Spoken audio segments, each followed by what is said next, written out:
Fala galera, tudo bem?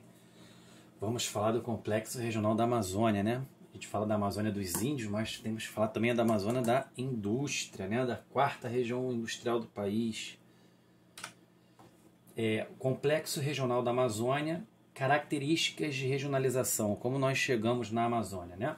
Primeiro, é uma área de povoamento muito recente, apesar da Amazônia ter sido conhecida e conquistada já no século XVI, só em 1960, só no século XX, e esse povoamento ele é estatal, ele depende de políticas de povoamento do governo, então ele depende do Estado brasileiro.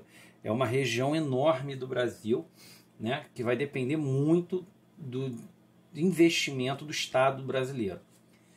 É a região natural, onde predomina o domínio amazônico, com grandes estoques de terra, água e recursos naturais. Né? A Amazônia é a região ainda que vai ser utilizada. Tá? É a área da fronteira do capital, com deslocamento de atividades econômicas predominantemente extrativistas. Né? Então vamos deslocar do centro-sul do Brasil para a Amazônia, por exemplo, madeira, extração de minério de ferro, extração de bauxita, que é o alumínio, tá? E outros minerais. É vista como área da fronteira do capital, ou seja, é a área onde a gente vai ocupar o capital. O Nordeste é a área do capitalismo atrasado. O Centro-Sul é a área do capitalismo dinâmico. E a Amazônia é essa área da fronteira do capital, né? Esse capital pode, de novo, ser buscado. É a região menos populosa do Brasil e é uma floresta urbana, tá? Urbaniza, floresta urbana, né? Por que floresta urbana? Porque a maior parte da população da Amazônia está em cidades, sobretudo Belém e Manaus. As atividades econômicas predatórias, como agropecuária, mineração, garimpo e extração da madeira, contrastam com a ecologia da floresta e com atividades econômicas mais tradicionais e sustentáveis. Então nós temos atividades mais modernas e predatórias, que destroem a floresta, e atividades menos modernas e mais sustentáveis, que não destroem as florestas. Né? E essas atividades econômicas predatórias causam impactos ambientais e conflitos sociais com as populações locais. Então, elas destruírem a natureza, elas acabam provocando conflitos com as populações que ali já existem, como índios, ribeirinhos, etc. O que vocês estão vendo em amarelo, né, pegando quase uma boa parte da América do Sul, é o domínio da Amazônia, o domínio florestal amazônico.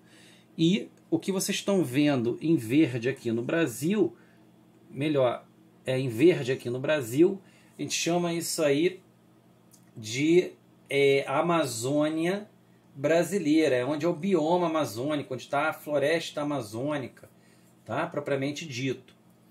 Então a Amazônia do Brasil compreende 59% do território, ou seja, mais da metade, e abriga estados do Acre, do Amapá, do Amazonas, do Pará, de Rondônia, Roraima e Tocantins, e parte do Mato Grosso, que não é região norte do Brasil, e do Maranhão, que também não é região norte. Tá? Então a Amazônia ultrapassa a região norte brasileira.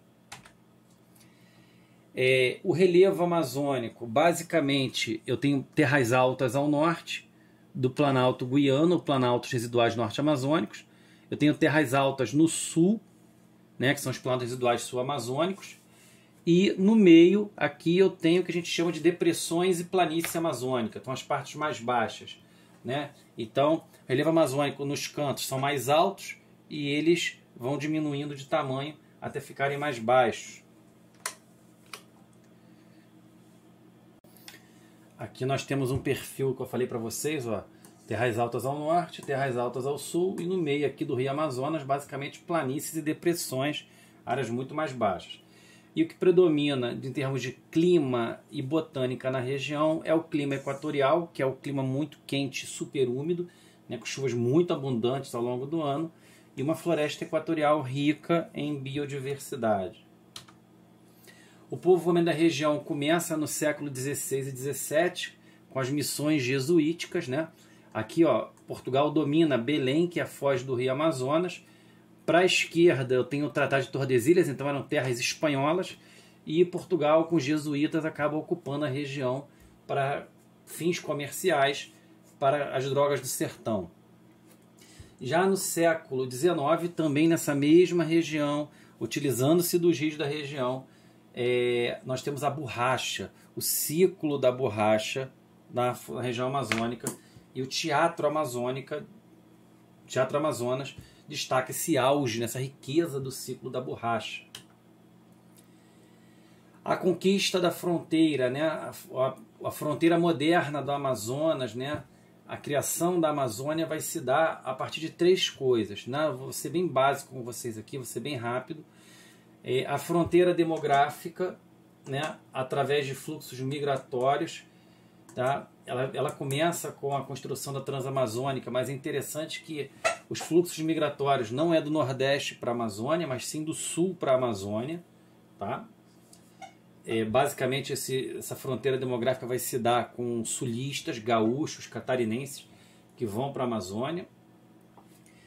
A fronteira econômica da região, grandes projetos feitos pelo Estado, projetos florestais, mineradores, industriais, que dependem muito, né, do Estado brasileiro, de investimentos do Estado, de subsídios do Estado, dinheiro do Estado. E a fronteira do geopolítica, né, quando a gente vai trabalhar com questões, por exemplo, associadas ao narcotráfico na região, né, associada à defesa do território nacional. Como a região amazônica ela vem sofrendo aqui um povoamento de sul para norte, os estados de Rondônia, Mato Grosso, Tocantins e Pará, né, essa região toda aqui a gente chama de arco do desmatamento, e principalmente a construção de rodovias e a agropecuária, principalmente ainda a pecuária, né, desmataram grandes partes da floresta amazônica.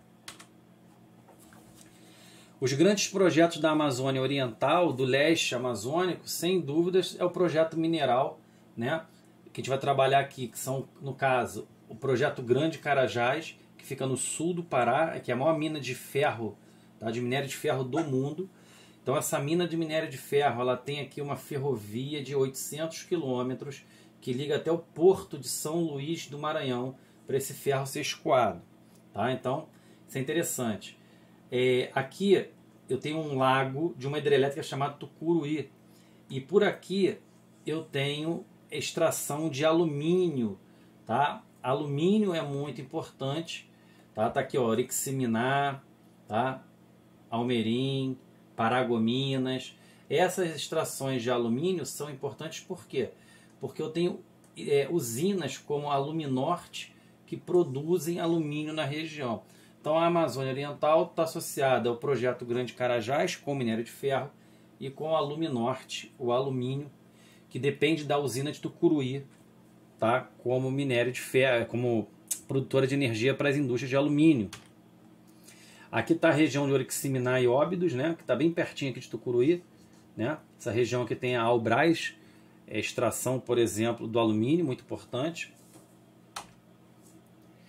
A questão das fronteiras da Amazônia são importantes porque nós temos bases militares na fronteira norte. Vamos lembrar que a Colômbia teve um narcotráfico, Forças Armadas Revolucionárias Colombianas, as Farc. Né? Então, nós precisávamos fazer um escudo militar na região e nós desenvolvemos bases militares na região. Isso a gente chama de projeto Calha Norte. Outro projeto importante também militar é o CIVAM, que é o Sistema de Vigilância da Amazônia. No caso, você tem Belém, Manaus e Porto Velho junto com Brasília, né, e outras cidades, que é a criação de um escudo por radares, né, para nós desenvolvermos aqui, no caso aqui, toda uma infraestrutura de radares para a Força Aérea Brasileira, para proteger o espaço aéreo do Brasil. Além da dinâmica militar, nós temos uma dinâmica industrial muito importante. Né? O governo brasileiro criou a Zona Franca de Manaus, ou seja, um polo industrial em Manaus, onde a Zona Franca, ou seja, não são taxados os impostos. Então tem uma indústria no meio da floresta, porque os impostos não são taxados. Então, por exemplo, bens como motocicletas, bens de informática, eletroeletrônicos, que têm peças importadas, ali essas peças não sofrem nenhum tipo de impostos, são montados na região e são distribuídos para o mercado interno, que também não tem nenhum tipo de imposto. Então nós conseguimos criar um polo eletroeletrônico, de informática e de motocicletas, muito importante na região da Amazonas. Nós temos aqui uma produção de soja, tá? Mas principalmente agropecuária. Tá? O que mais desmata a floresta amazônica é a agropecuária. Ou seja, pecuária de tipo extensiva, que ocupa grande quantidade de terra e muito baixo rendimento.